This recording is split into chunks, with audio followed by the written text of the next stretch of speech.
देखा जाए, इस संसार में देखा जाए ना, हर जीवात्मा कहीं ना कहीं किसी न किसी दुख में है। सौरव, सौरव जो है, दैट इज श्योर, हर किसी के लाइफ में कुछ ना कुछ दुख है। चैतन्य चरितमृत में, हाँ, कृष्णदास कविराज गोस्वामी बताते हैं कि दुख का मेन रीजन क्या है, what is the main reason behind दुख। तो उसका रीजन बताते हुए कहते हैं कि कृष्ण भूलिया से जीव अनादिर बहिर्मुख, अतएव माया तार दे संसार दुख। है ना? तो कृष्ण भूलिया से जीव अनादिर बहिर्मुख, कृष्ण को भूल जाने के कारण से ही जीव, वो जीव अनादिर बहिर्मुख। बहिर्मुख का क्या मतलब होता है? बहिर्मुख का ऐसा नहीं कि बाहर मुंह हो गया, मुंह तो बाहर ही है। बहिर्मुख का मतलब क्या होता है कि one who is attracted to material, material things, one who is attracted to material things, material illusion, that is बहिर्मुख चेतना। जिसका कॉन्शियसनेस क्या है, चमक धमक से अट्रैक्टेड रहता है। अगर कृष्ण को भूल जाता है जीव, तो उसका चेतना कैसा हो जाता है? बहिर्मुखी चेतना हो जाता है, एक्सटर्नल चीजों से अट्रैक्टेड, है ना? जैसे सैटरडे से लोग अट्रैक्ट हो गए कि सैटरडे मतलब छुट्टी, हरे कृष्णा, कृष्णा पूरा दिन है आज, आपको हम कभी भी याद कर लेंगे। सुबह सुबह याद करना थोड़ी जरूरी है। ये सब क्या है? ये अट्रैक्शंस है। अट्रैक्शन ही एक्चुअल में डिस्ट्रैक्शन है। भौतिक संसार का जो अट्रैक्शन है, यही डिस्ट्रैक्शन है ना? तो जैसे ही जीव बहिर्मुख हो जाता है, तो बोलता अतैव माया तार दे संसार दुख। तो फिर माया क्या करती है?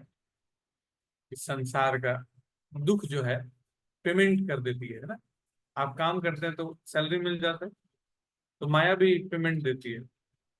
आप जितना मेहनत करेंगे इस संसार में एडवांस करने का, उतना माया आपको सैलरी देती रहेगी। सैलरी किस रूप में देती है? त्रिताप के रूप में, तीन ताप से तपाते रहती है। ताप रूप की सैलरी देती रहती है, माया पकाते रहती है। और जितना व्यक्ति बहिर्मुख रहेगा, बहिर्मुख चेतना रहेगा, अतएव माया तार दे संसार दुख, उसको संसार दुख मिलता है। इसलिए हमारे आचार्य लोग प्रार्थना करते हैं, भूलिया तुम्हारो संसारे आसिया, पे नाना विधो व्यथा, तुम्हारो चरणे এসে আছি আমি, কহিব দুঃখের কথা, भूलिया तुम्हार। हे प्रभु, आपको भूल करके संसार में आया, पे नाना विध व्यथा, और क्या पाया? वेराइटी ऑफ, व्यथा मतलब पेन, वेराइटी ऑफ पेन। जो पेन का भी बहुत वेराइटी है। सुख भी दुख देता है, दुख तो दुख देता ही है, सुख भी कभी कभी दुख देने लगता है। जैसे एसी चला के सो गए तो लगा कि बहुत सुख मिला, सुबह उठे तो गला पकड़ लिया, सुख जो है वो दुख बन गया। मतलब एक ही चीज नहीं है जो दुख देता है, सिर्फ दुख ही दुख नहीं देता है, सुख भी दुख देता है। नाना प्रकार का दुख है इस संसार में। हाँ, तो क्या बोल कि बहुत वैरायटी का दुख पाया हे प्रभु, अब आपके चरण में आ गया, है ना? तो हम लोग को इसी भाव से प्रार्थना करना चाहिए, हे प्रभु, हे श्रीमती राधा रानी, हे कृष्ण, अब हम आपके चरणों में आ चुके हैं।